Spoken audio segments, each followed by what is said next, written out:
Hello dear students, today we are going to start a new topic electric flux। अभी तक हमने सीखा charge क्या होता है, उससे इलेक्ट्रिक फील्ड कैसे बनता है और इलेक्ट्रिक पोटेंशियल के बारे में सीखा कि कितना काम करना पड़ता है वहाँ पे किसी चार्ज को ले जाने के लिए या निकालने के लिए जिस जगह पे इलेक्ट्रिक फील्ड प्रेजेंट है। अब एक नया टॉपिक शुरू करते हैं, इलेक्ट्रिक फ्लक्स। इलेक्ट्रिक फ्लक्स क्या होता है? ये भी इलेक्ट्रिक फील्ड मेजरमेंट करने का एक तरीका है और यहाँ पे हम इलेक्ट्रिक फील्ड को मेजर करते हैं स्केलर फॉर्म में। वैसे तो इलेक्ट्रिक फील्ड हमें पता है कि ये इलेक्ट्रिक फील्ड जो है एक वेक्टर क्वांटिटी होती है, लेकिन कहीं पे अगर हमें मेजर करना है कि यहाँ पे इलेक्ट्रिक फील्ड की इंटेंसिटी कैसी है, तो बाई नेचर तो इलेक्ट्रिक फील्ड वेक्टर क्वांटिटी है, but there is a method in which we can calculate the electric field intensity in a way where scalar terms are used. Scalar method is used. So this is a method where by using this method we can measure the electric field intensity. और ये electric flux क्या चीज है?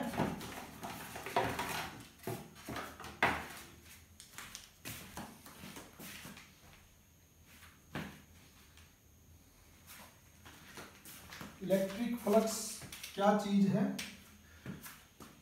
अगर एक charge है, मान लिया this is plus Q charge, इसके चारों तरफ ऐसे इलेक्ट्रिक फील्ड बनेगा।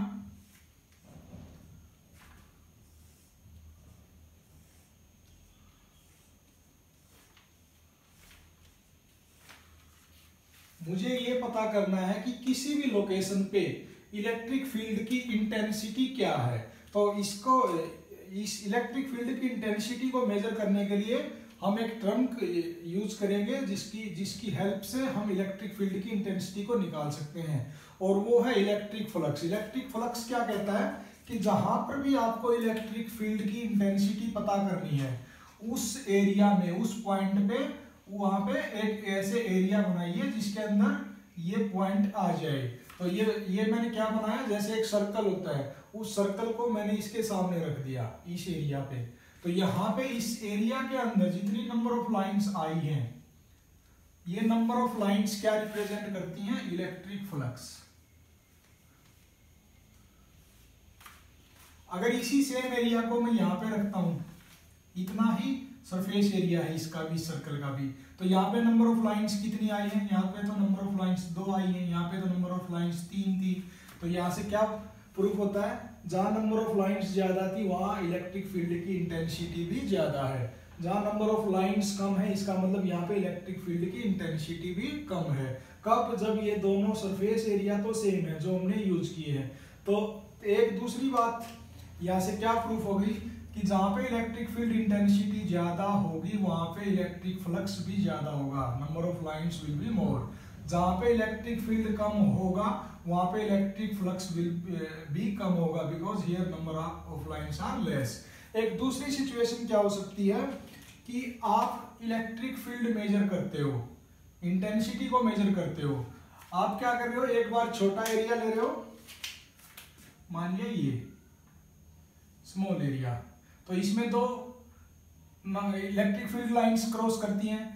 इसी पॉइंट पे अगर एक बड़ा एरिया ले लेंगे हम लोग, तो अब क्या है, इसी पॉइंट पे जो नंबर ऑफ लाइंस क्रॉस कर रही है वो ज्यादा कर रही है, बिकॉज एरिया इज मोर।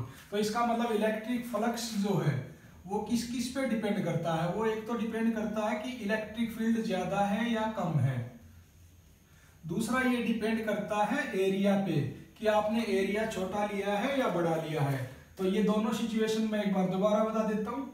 अगर एरिया सेम लिया, दोनों जगह यहाँ पे भी और यहाँ पे भी एरिया हमने सेम लिया, लेकिन एक बार हमने इसके पास रख के देखा, पास रखा तो यहाँ इलेक्ट्रिक फील्ड ज्यादा है, इसलिए नंबर ऑफ लाइंस भी क्रॉस ज्यादा कर रही हैं, जो प्रूफ करता है कि यहाँ पे फ्लक्स ज्यादा है, और फ्लक्स ज्यादा का मतलब electric field intensity is more. यहाँ पे वही एरिया यहाँ पे रख के देखा दूर, अब number of lines are crossing less, तो it means electric flux is also less. Electric flux कम है तो इसका मतलब इलेक्ट्रिक फील्ड इंटेंसिटी भी कम है। और यहाँ पे मैंने क्या किया, सेम पॉइंट पे, मतलब सेम रेडियल डिस्टेंस पे, सेम रेडियल डिस्टेंस का मतलब amount of electric field is same. अब मैंने क्या किया, एरिया को वेरी किया, एक बार छोटा एरिया एक बार बड़ा एरिया। तो आप देख सकते हो छोटा एरिया के अंदर 2 लाइंस क्रॉस करती हैं, बड़ा एरिया के अंदर 3 लाइंस क्रॉस करती हैं। तो इसका मतलब electric flux also depend upon the area what we have choose. तो यहाँ से एक इलेक्ट्रिक फ्लक्स के लिए एक रूल बना है, और इलेक्ट्रिक फ्लक्स के लिए जो फार्मूला बनता है वो बनता है कि इलेक्ट्रिक फ्लक्स जो है it is equal to the dot product of the electric field intensity and surface area. तो दिस इलेक्ट्रिक फ्लक्स इसको रिप्रेजेंट करेंगे फाई से, और ई का मतलब इलेक्ट्रिक फ्लक्स। आगे जाके 4th यूनिट में मैग्नेटिक फ्लक्स भी आएगा, वहां पे उसको बी यूज करेंगे। ये इलेक्ट्रिक फ्लक्स है इसलिए ई यूज करते हैं हम लोग। This is equal to the, अगर ये स्मॉल एरिया लिया हमने तो इलेक्ट्रिक फील्ड डॉट ds, और कंप्लीट अगर फ्लक्स निकालना है इस चार्ज की वजह से, कंप्लीट अगर फ्लक्स निकालना है तो इस पूरे के चारों तरफ सरफेस एरिया जो है उसका हम क्या करेंगे, इंटीग्रेशन कर देंगे पूरा क्लोज्ड एरिया का, इसलिए closed integration E dot ds। This is known as electric flux. तो इलेक्ट्रिक फ्लक्स क्या रिप्रेजेंट करता है, it is representing the number of lines crossing any area which is put in perpendicular और normal direction to the electric field. वो number of lines को represent करता है electric flux. तो इस चीज को और अगर फिजिकली मैं कंपेयर करना चाहता हूं, जैसे वाटर है, कहीं पाइप से वाटर आ रहा है, मान लिया ये एक पाइप है और इसके अंदर से वाटर आता है, तो ये पानी का फ्लो जो है किस किस के ऊपर डिपेंड करता है, ये वाटर का जो करंट है, वाटर करंट जिसको हम बोलते हैं, ये किस किस पे डिपेंड करता है, कब ये कम और ज्यादा हो सकता है।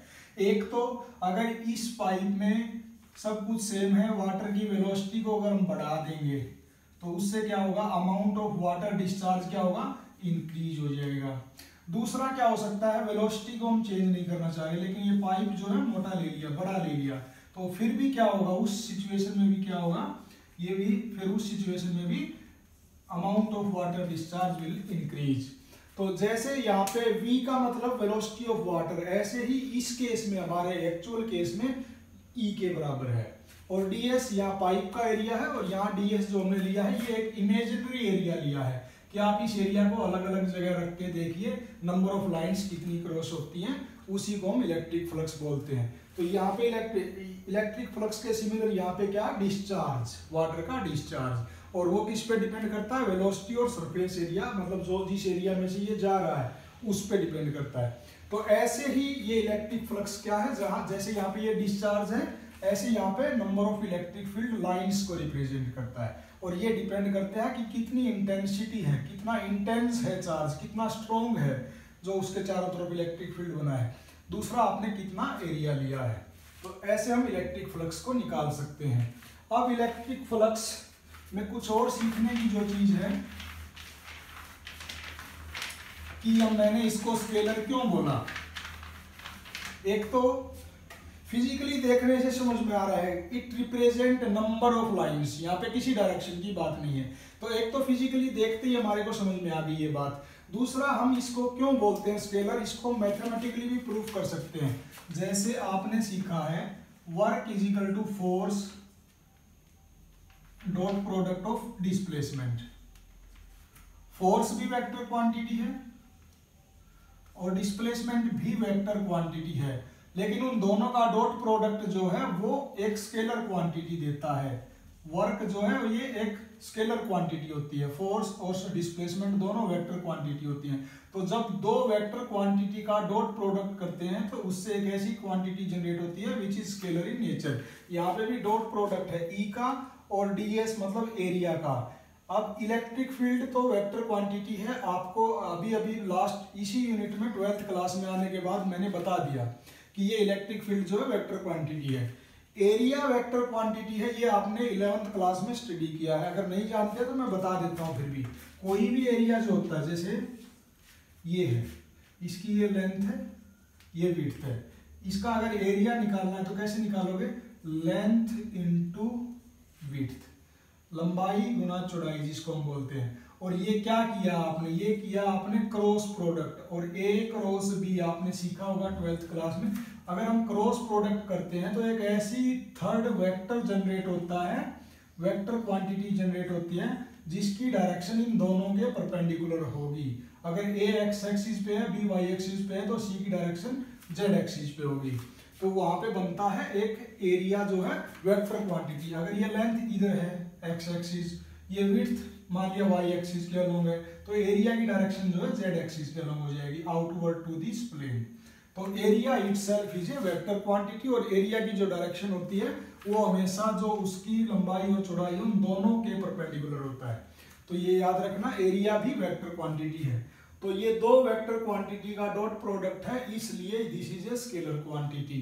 मैथमेटिकली हम इसको ऐसे बता सकते हैं, और फिजिकली हम इसकी डेफिनेशन से ही बता सकते हैं कि electric flux over an area in an electric field is represent the number of lines. Number of lines, उसमें कोई डायरेक्शन की बात नहीं है, कितनी नंबर ऑफ लाइंस क्रॉस करती हैं, बस वही उसका इलेक्ट्रिक फ्लक्स को रिप्रेजेंट करता है। अच्छा, इसको और आगे अगर खोलना चाहें तो कैसे कर सकते हैं?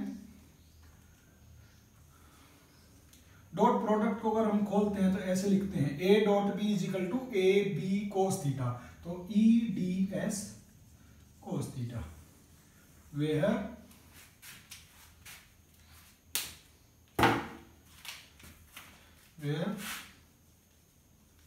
theta is the angle between electric field and area।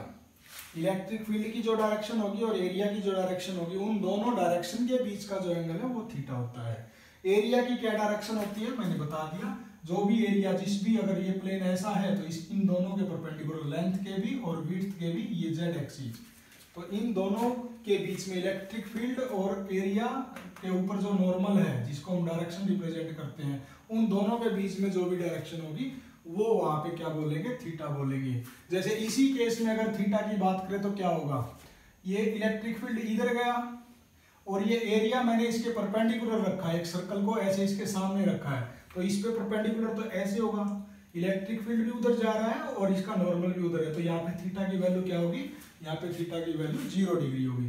तो ऐसे अलग अलग सिचुएशन में जैसा भी होगा हम आपको बताते रहेंगे कि थीटा कैसे निकालना है।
अब ये इलेक्ट्रिक फ्लक्स के बारे में हमें पता चल गया।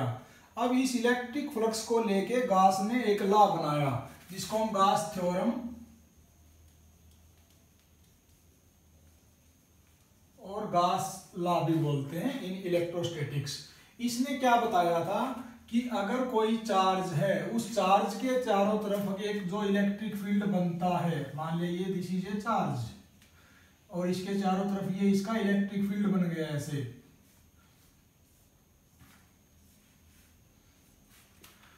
तो इस चार्ज के चारों तरफ जो इलेक्ट्रिक फील्ड बनता है और इलेक्ट्रिक फील्ड से जो ये नंबर ऑफ लाइंस बनती हैं which are crossing this area, तो this number of lines which is known as electric flux is equal to the Q is equal to the 1 over epsilon naught times this charge, मतलब Q over epsilon not.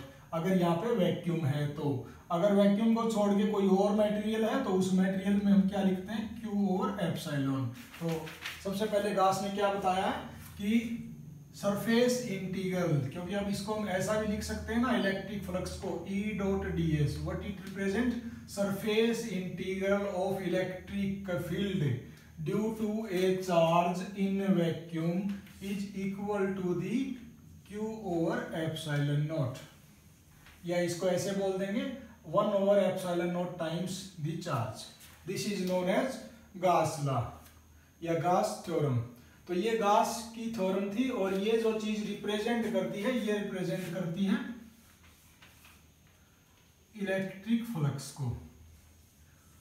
और ये theorem हमारे लिए बड़ी ही important होने वाली है, बड़े ही काम की है ये। तो सबसे पहले तो इसको प्रूफ करते हैं कि गास ने ये चीज बोली क्यों, इससे ये कहां से लेके आए। अगर इसी का प्रूफ हमसे कोई पूछ ले कि प्रूफ दी गास थ्योरम, तो इसको प्रूफ बड़ा आसान है करना। मान लिया ये एक चार्ज है Q और इसकी वजह से इलेक्ट्रिक फ्लक्स निकालना है, फाई ई निकालना है, जो कि हमें प्रूफ करना है Q over epsilon naught times. तो हम क्या करते हैं, हमें इस चार्ज, मान लिया पॉजिटिव Q चार्ज है, हमें पता है कि ये ऐसे इसके चारों तरफ इलेक्ट्रिक फील्ड बनाएगा, ठीक है। अब कोई भी अपनी मर्जी से एक ऐसा सरफेस एरिया ले लेते हैं जिसके अंदर ये चार्ज आ जाए, जिसको हम बोलेंगे Gaussian surface. Gaussian surface, Gaussian surface का मतलब है कि आप एक ऐसा इमेजिनरी एरिया मानते हो कहीं पे किसी इलेक्ट्रिक फील्ड में, जिसके अंदर बड़े ही आराम से वो चार्ज आ जाए, 1 हो, 2 हो, 15 हो, 20 हो, या यूनिफॉर्म चार्ज हो, कोई बॉडी है उसके ऊपर चार्ज हो। तो उस सरफेस एरिया के अंदर अगर चार्ज आ गया, उस सरफेस के ऊपर ऐसा नहीं कि यहाँ पे भी चार्ज है, जैसे मैंने अगर ये ऐसे ले लिया तो इसके अंदर चार्ज आ जाने चाहिए, जिससे हमारी कैलकुलेशन आसान हो जाए। यहाँ पे भी चार्ज है, यहाँ पे भी चार्ज है, तो फिर उसका कोई फायदा नहीं है, फिर उसको ये नहीं कह सकते कि अंदर है या बाहर है। तो अच्छा रहेगा आप एक इमेजिनरी एरिया तो हमने मानना ही है, उस एरिया को ऐसा मान लो, कितना भी छोटा मान लो, कितना भी बड़ा मान लो, अंदर मानो बाहर मानो, उससे कोई फर्क नहीं पड़ता। बस गॉसियन सरफेस वो होता है कि जिसके अंदर कंप्लीट चार्जेस आ जाएं और उसके सरफेस पे ना आए। तो ये एक मैंने ऐसे ही सरफेस मान लिया और इसकी जो रेडियस है ये r है। अब देखो यहाँ पे पूरे पे इलेक्ट्रिक फील्ड जो है वो रेडियली आउटवर्ड बना है, तो यहाँ पे मैं इस गॉसियन सरफेस का एक स्मॉल एरिया ऑफ एलिमेंट मान लेता हूं। मान लिया ये ds स्मॉल एलिमेंट मान लिया मैंने। इस एरिया की डायरेक्शन क्या होगी, एरिया की डायरेक्शन हमेशा किसी भी चीज का बना लो आप, सर्कुलर का बना लो या कोई और डायरेक्शन बना लो, हमेशा इसके परपेंडिकुलर होता है। तो इस एरिया की डायरेक्शन भी इसके परपेंडिकुलर होगी।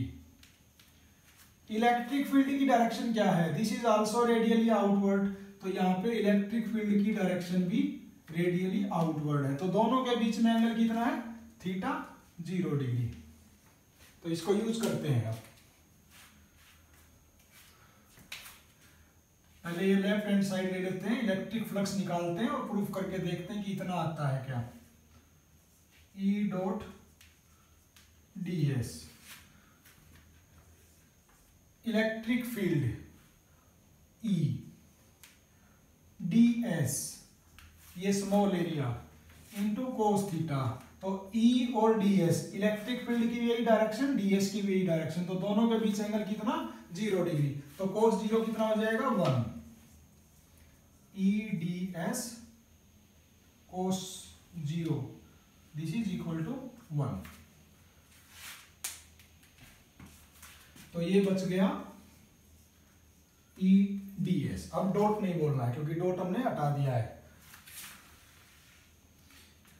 अब इससे आगे electric field at this point at a distance of small r, यहां पे इलेक्ट्रिक फील्ड कितना होगा Q over 4 pi epsilon nought r square. ये हमने निकालना सीख लिया है। Due to a point charge at any distance r, electric field is equal to Q over 4 pi epsilon nought r। तो ये वैल्यू यहाँ पे रख देते हैं, Q upon 4 pi epsilon nought r square और ds एज इट इज। अच्छा, अब Q भी कांस्टेंट है, 4 पाई एप्सिलॉन नॉट भी कांस्टेंट है और इस पॉइंट पे r भी कांस्टेंट है, चेंज नहीं हो रहा है, क्योंकि ऐसा नहीं कि ये r घट रहा है या बढ़ रहा है। एक बार हमने जो मान लिया वो मान लिया। तो एवरीथिंग इज कांस्टेंट, तो कांस्टेंट सारी क्वांटिटीज हैं, तो इनको इंटीग्रेशन से बाहर निकाल लेते हैं। Q over 4 pi epsilon nought r square ds, closed integration. तो ये क्लोज्ड इंटीग्रेशन ऑफ ds क्या रिप्रेजेंट करता है कि ये जो स्मॉल एरिया एलिमेंट है, इन सब के जो छोटे छोटे टुकड़ों से मिलके ये पूरा सरफेस बना है, उन सबको जोड़ दो। ये इस चीज को इंटीग्रेशन उसी चीज को रिप्रेजेंट करता है, समेशन ऑफ स्मॉल एलिमेंट्स। तो अगर इसको हम डायरेक्ट निकालना चाहे तो क्या निकालेंगे कि इस पूरे स्फीयर का जो एरिया होगा वो किसके बराबर होगा, इंटीग्रेशन ऑफ ds के बराबर होगा। तो इस पूरे स्फीयर का एरिया, जिस स्फीयर की रेडियस r है, तो स्फीयर का सरफेस एरिया क्या हो जाएगा, 4 integration of ds is equal to हो जाएगा complete surface area which is equal to 4 pi r square. तो ये वैल्यू यहाँ पे रख देते हैं, q upon 4 pi epsilon nought r square into 4 pi r square. ये 4 पाई r स्क्वायर से 4 पाई r स्क्वायर गया तो बच गया क्या, q अपॉन एप्सिलॉन नॉट। तो प्रूफ हो गया। यहां से हमने शुरू किया था E dot ds is equal to कितना होना चाहिए, जितना इसके अंदर चार्ज है अपॉन एप्सिलॉन नॉट। तो इसके अंदर चार्ज तो q है upon epsilon not, which prove the Gauss theorem. तो इस तरीके से गाउस थ्योरम हमने प्रूव कर दी। तो अभी तक हमने सीखा, एक तो इलेक्ट्रिक फ्लक्स होता क्या है, जो कि नंबर ऑफ लाइंस को रिप्रेजेंट करता है, कि how many number of lines are crossing any surface area. Electric flux को निकालने का गाउस ने एक लॉ बताया, थ्योरम बताई। उसने बोला कि आपने कहीं पे भी अगर इलेक्ट्रिक फ्लक्स निकालना है, उस चार्ज के चारों तरफ एक इमेजिनरी सरफेस एरिया बना लो। उस सरफेस एरिया को जितनी नंबर ऑफ लाइंस क्रॉस करेंगी उसको इलेक्ट्रिक फ्लक्स बोलते हैं, और वो किसके बराबर होगा, Q अपॉन एप्सिलॉन नॉट के बराबर होगा। अगर वहां पे वैक्यूम है, वैक्यूम को छोड़िए कोई और मीडियम, तो Q अपॉन एप्सिलॉन के बराबर होगा। अब वहां पे एप्सिलॉन उस मीडियम का रख देंगे। ये इलेक्ट्रिकल परमिटिविटी के बारे में मैं बता चुका हूँ कि क्या चीज होती है। तो इलेक्ट्रिक फ्लक्स निकालना उसने बता दिया। अब यहाँ से गाउस ने जो ये लॉ बताया, इससे हमारे ऐसी चीजें सोल्व हो जाएंगी, ऐसी ऐसी जगह के ऐसी ऐसी बॉडी का हम इलेक्ट्रिक फील्ड निकाल लेंगे जो कि कूलम्स लॉ से सिंपल हम निकाल नहीं सकते थे। कूलम्स लॉ ने जो बताया था वो बताया था कि electric field is equal to Q upon 4 pi epsilon nought r square. लेकिन कहीं पे ऐसा है कि एक पॉइंट चार्ज नहीं है। मान लिया कि इनफाइनाइट लंबा तार है, वायर है, बहुत लंबा है, उसका इलेक्ट्रिक फील्ड निकालना है, तो कैसे निकाल सकते हैं। उस पर तो कोई एक चार्ज नहीं है, उस पर तो बहुत सारे चार्जेस हैं। मान लिया एक प्लेट है पूरी, उस प्लेट के ऊपर तो बहुत सारे चार्जेस हैं, उसका इलेक्ट्रिक फील्ड निकालना है, नहीं निकाल सकते कूलम्स लॉ से। मान लिया एक स्फीयर है, उस स्फीयर के ऊपर चार्जेस हैं, वो चार्ज्ड बॉडी है पूरा स्फीयर, उसकी वजह से इलेक्ट्रिक फील्ड निकालना है, अंदर भी निकालना है बाहर भी निकालना है, तो नहीं निकाल सकते, क्योंकि हमें एक एक चार्ज का पता ही नहीं है कितने चार्जेस हैं, फिर वो नंबर ऑफ चार्जेस अलग अलग लोकेशन पे हैं। तो it is impossible to find out the electric field with the use of Coulomb's law.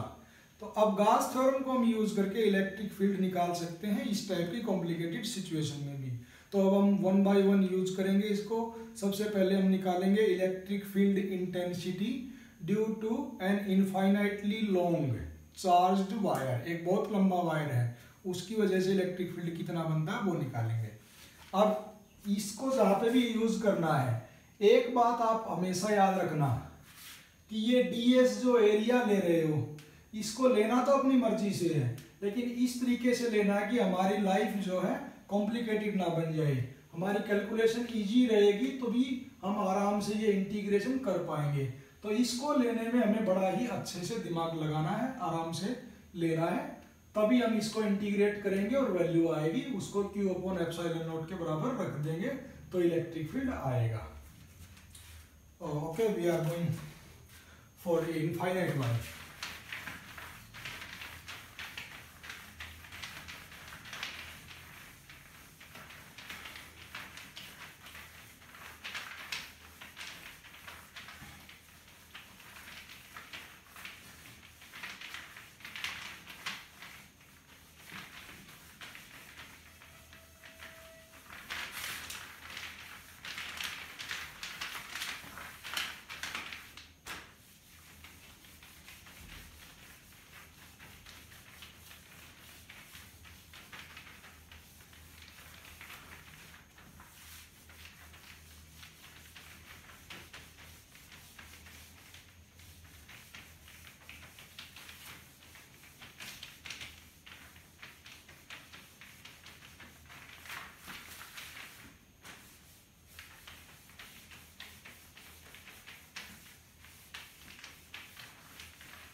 Electric field intensity due to an infinite long charged wire.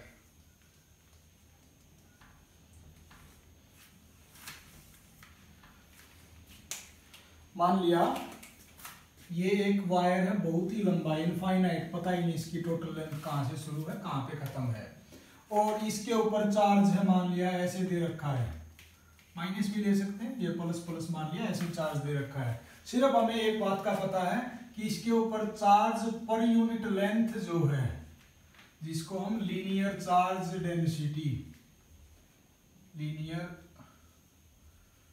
Charge density बोलते हैं, वो lambda given है और इसके बारे में कुछ भी नहीं पता, और इसकी इलेक्ट्रिक फील्ड इंटेंसिटी निकालनी है।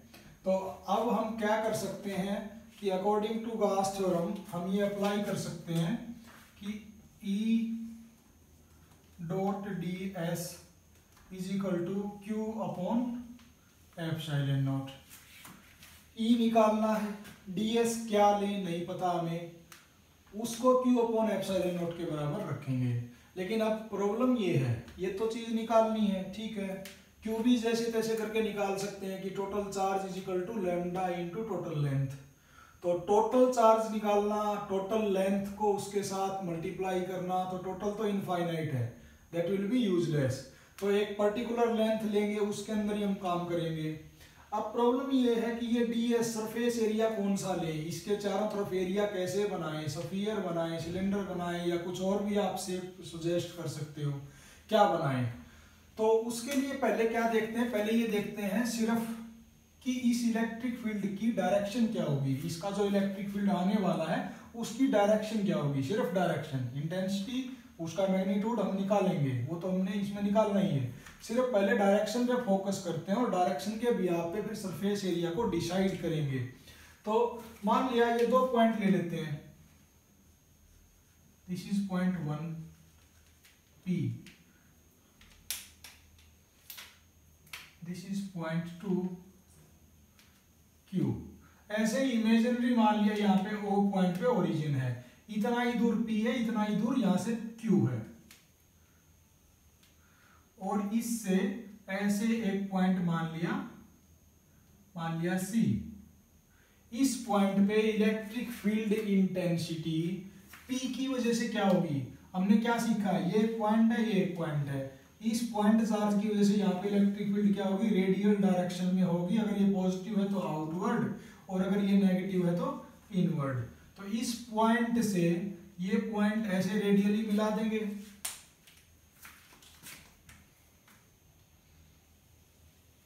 ये तो पॉजिटिव है, इसलिए इसकी डायरेक्शन इलेक्ट्रिक फील्ड की क्या हो जाएगी, रेडियली आउटवर्ड। ये किसकी वजह से है, एट पॉइंट P।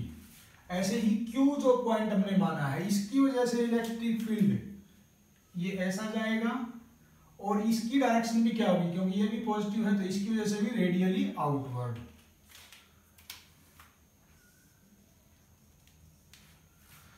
अब ये इलेक्ट्रिक फील्ड बन गया, एक EP एक EQ।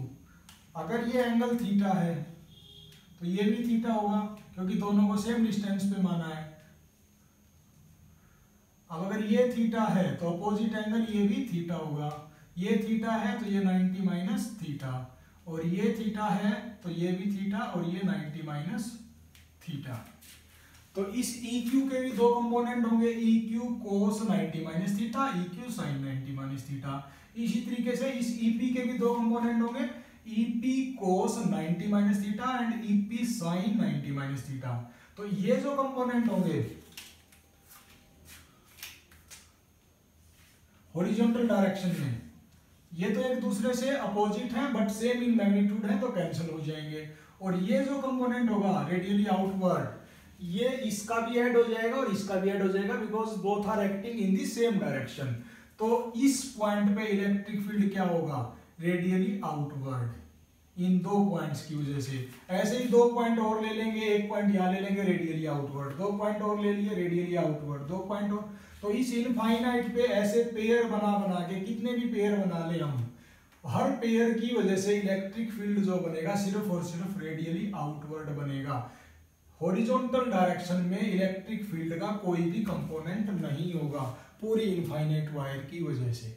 तो मैंने यहाँ से क्या प्रूव कर दिया कि इस वायर का जो इलेक्ट्रिक फील्ड बनेगा वो रेडियली आउटवर्ड बनेगा, ऐसे ऊपर ऐसे नीचे। हॉरिजॉन्टल में या किसी और दूसरे एंगल पे इलेक्ट्रिक फील्ड की कोई कंपोनेंट नहीं होगी। तो ये करने से हमारे को आइडिया आ गया direction of the electric field का, ठीक है, कि ये रेडियली आउटवर्ड होगा। तो हम क्या करते हैं, हम इसी वायर को मैं दोबारा बना रहा हूं पहले।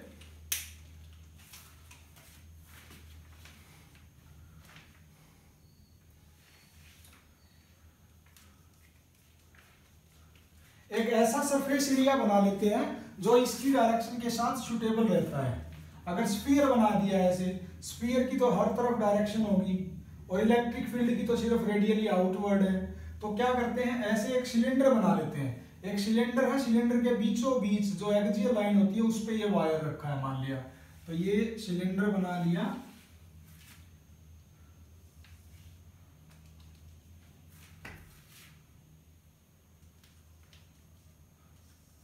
ये सिलेंडर, और इसकी लेंथ जो है L है। तो ये जो सिलेंडर बनाया है ये हमारा गासियन सरफेस है। इस गासियन सरफेस को यूज करेंगे। क्यों बनाया मैंने ऐसा, क्योंकि देखो इस सिलेंडर के जो दोनों सरफेसेस हैं इनकी डायरेक्शन क्या है, आउटवर्ड है। ऐसे ही नीचे भी आउटवर्ड है। ये मान लिया मैंने r डिस्टेंस पे बनाया है, इसकी रेडियस जो है r लिया है। और दूसरी बात, इलेक्ट्रिक फील्ड भी क्या है, यहाँ पे कहीं पे भी हम किसी भी पॉइंट पे देखें electric field is also radially outward. तो वही डायरेक्शन इलेक्ट्रिक फील्ड की है, वही डायरेक्शन एरिया की है। दूसरी बात, आप ये क्वेश्चन कर सकते हो कि सर एरिया तो यहाँ पे भी है, दोनों एंड्स पे भी, दोनों एंड्स पे जो ये एरिया की डायरेक्शन है और इलेक्ट्रिक फील्ड की तो यहाँ पे भी ऐसे है, तो ये 90 डिग्री, cos 90 जीरो हो जाएगा। इसी तरीके से ये एरिया की डायरेक्शन, इलेक्ट्रिक फील्ड तो यहाँ पे भी ऐसे ही है, तो यहाँ पे 90 degree, cos 90 zero, cos 90 zero. तो एंड का इफेक्ट आएगा नहीं, और ये इफेक्ट निकालने के लिए एन की थीटा की वैल्यू जीरो रख देंगे, जो कि हमारी कैलकुलेशन को आसान बना देगा। तो apply Gauss theorem for this Gaussian surface, apply Gauss theorem. तो गास थ्योरम अप्लाई करने से क्या आया, सरफेस इंटीग्रल ऑफ ई जो कि हमें निकालना है, ds पता नहीं क्या करें, एक स्मॉल एरिया एलिमेंट ले लेते हैं, इस सरफेस पे एक स्मॉल एरिया एलिमेंट ले लेते हैं। तो इसकी ये डायरेक्शन तो यही होगी, तो ये ds मैंने ले लिया।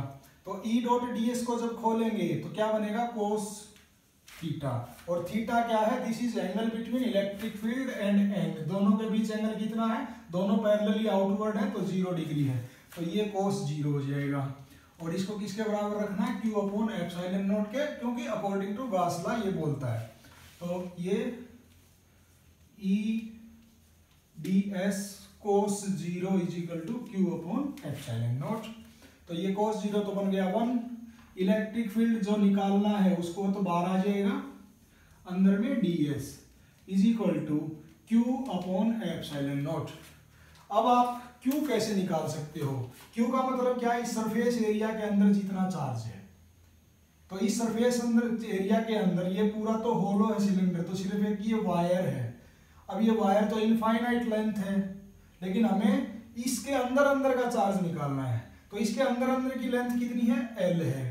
तो पूरा चार्ज डेंसिटी जो है लैम्डा है, वो लैम्डा क्या रिप्रेजेंट करता है, total charge per unit length, मतलब total charge upon total length, वो इसको रिप्रेजेंट करता है। अगर सिर्फ इस लेंथ में निकालना है तो इस लेंथ में निकालेंगे तो कैसे निकालेंगे, इसके साथ लेंथ को मल्टीप्लाई कर देंगे तो Q की वैल्यू आ जाएगी। तो Q की वैल्यू आ गई इस क्यू की वैल्यू को यहाँ पे पुट कर देंगे। ये कैपिटल लिया है तो मैं इसको यहाँ पे कैपिटल ले लेता हूँ, आप कंफ्यूज मत हो जाना। तो क्यू की वैल्यू भी आ गई। अब इस क्यू की वैल्यू को यहाँ पे पुट कर देते हैं। E integration of D S is equal to, Q की वैल्यू आ गई lambda L upon epsilon naught as it is. अब डी एस क्या है? डी एस मतलब ये सरफेस का एरिया, सिलेंडर का सरफेस एरिया क्या होता है? 2 pi R into its length, 2 pi R L. तो E into 2 pi R L is equal to lambda L upon epsilon naught. दोनों तरफ एल से एल कैंसिल आउट हो जाएगा। तो ई की वैल्यू क्या आ जाएगी? ई की वैल्यू आ जाएगी lambda upon 2 pi epsilon naught r. तो हम एक आर डिस्टेंस पे इलेक्ट्रिक फील्ड को बता सकते हैं। आर की वैल्यू कम करेंगे तो उस पॉइंट पे आ जाएगी, मतलब बाकी चीजें तो कांस्टेंट है। जिस भी पॉइंट पे आपसे इलेक्ट्रिक फील्ड इंटेंसिटी पूछता है कि इस वायर की वजह से इस पॉइंट पे, इस पॉइंट पे, इस पॉइंट पे, कहीं पे भी अगर पूछता है, वहां की आर की वैल्यू रख दो इस फार्मूला में, इलेक्ट्रिक फील्ड इंटेंसिटी आ जाएगी। और कुछ भी इसमें अलग नहीं करना है, क्योंकि लैम्डा गिवन दिया रहेगा, charge per unit length 2 pi epsilon not already constant है। तो आर जिस भी पॉइंट पे आपसे पूछे उस पॉइंट की रेडियल डिस्टेंस रखो, you will get the electric field intensity. तो आप ऐसे इसको सोल्व कर सकते हो।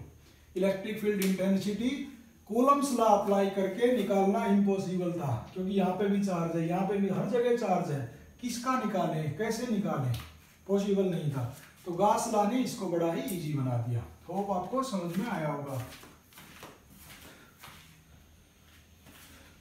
So today we finish it here.